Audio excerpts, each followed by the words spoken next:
भगवान श्री कृष्ण का 5248वां जन्मोत्सव उनकी जन्म स्थल पर धूमधाम से मनाया जाएगा। इसके लिए तैयारियों को अंतिम रूप दिया जा रहा है। इस बार ठाकुर जी वेणु पंजारिका पुष्प बंगले में विराजमान होंगे। मर्छलासन में विराजमान होकर अभिषेक स्थल तक पधारे। आपको बता दें, भगवान श्री कृष्ण की जन्मभूमि पर भगवान श्री कृष्ण का परम पुतीन जन्मोत्सव शास्त्रीय मर्यादाओं और परंपराओं के अनुसार भाद्रपद कृष्ण अष्टमी को मनाया जाएगा।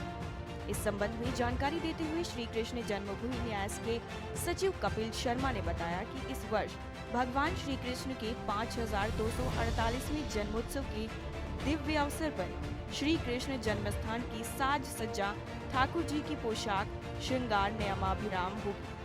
जन्मभूमि के अंदर और परिसर के बाहर श्रद्धालु जिस दिशा से भगवान श्री कृष्ण की जन्मभूमि के दर्शन करेंगे, वहीं से उनको जन्मभूमि की अद्भुत छटा की अनुभूति होगी। भगवान श्री कृष्ण की पाठ्यक्रम भूमि और कारागार के रूप में प्रसिद्ध गर्भगृह की साज सज्जा अद्भुत होगी।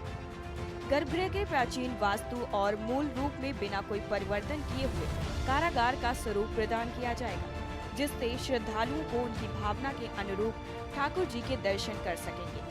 साथ ही पर्व के अनुकूल प्रकाश का संयोजन भी गर्भगृह की भव्यता और दिव्यता को अनोखा बनाएगा।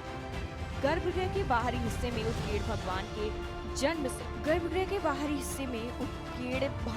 जन्म से पूर्व की लीलाएं भक्तों की आकर्षण का केंद्र रहती हैं। इन स्थानों पर प्रकाश की विशेष व्यवस्था रहेगी।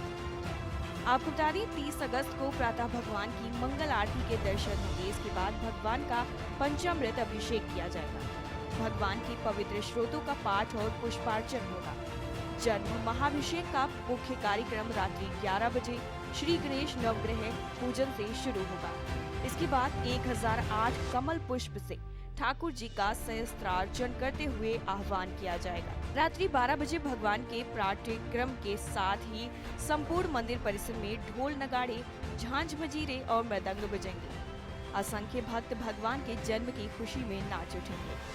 भगवान के जन्म की महाआरती रात्रि को 12:15 तक चलेगी। इससे पहले भगवान श्री कृष्ण चल विग्रह मोर्चासन में विराजमान होकर अभिषेक स्थल पर पधारेंगे। संस्थान ने सभी ब्रजवासियों श्रद्धालुओं से आह्वान किया है कि सभी अपने निवास और मंदिरों में घंटे, घड़ियाल और शंख ध्वनि से भगवान के प्राकट्य का उत्सव मनाएंगे। जन्म के दर्शन रात्रि में 1:30 तक ही होंगे।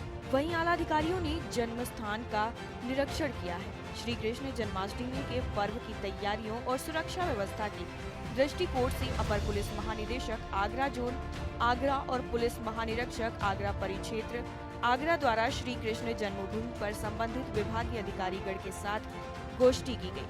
इसके साथ ही श्री कृष्ण जन्मभूमि परिसर का भ्रमण कर सुरक्षा व्यवस्था को चौक कर आवश्यक दिशा निर्देश भी दिए गए। जन्माष्टमी का पर्व 30 तारीख को हर्षोल्लास के साथ मनाया जाएगा और कृष्ण जन्मभूमि पर सबसे बृहद स्वरूप में यह कार्यक्रम आयोजित किया जाता है। इस बार भी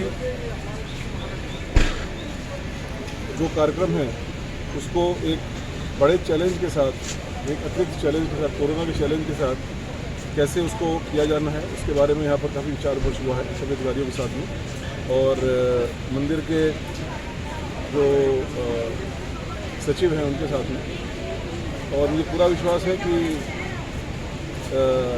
भगवान श्री कृष्ण के आशीर्वाद से, उनकी कृपा से बहुत ही सकुशल, बहुत ही अच्छे तरीके से कोरोना के मापदंडों और कोरोना के नियमों का पालन कराते हुए ये कार्यक्रम आयोजित किया जाएगा। को उनकी भावनाओं के अनुरूप भव्य दिव्य दर्शन श्री कृष्ण जन्मभूमि के और ठाकुर जी के हों, इसके लिए सारी व्यवस्थाएं यथासंभव बनाई जा रही हैं।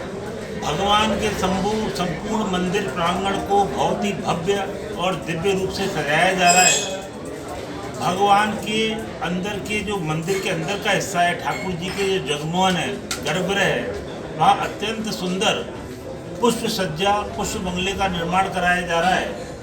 इस वर्ष भगवान श्री राधा कृष्ण वेणु मंदिर का पुष्प बंगले में विराजमान होकर भक्तों को दर्शन देंगे। इस बंगले में बंसी और मयूर दोनों की आकृतियों को इस प्रकार उकेरा गया है कि आने वाले श्रद्धालु उस पुष्प बंगले को देखकर ही अभिभूत हो उठेंगे। और टाइम 8 उत्तर प्रदेश के लिए मथुरा से PKRN की रिपोर्ट।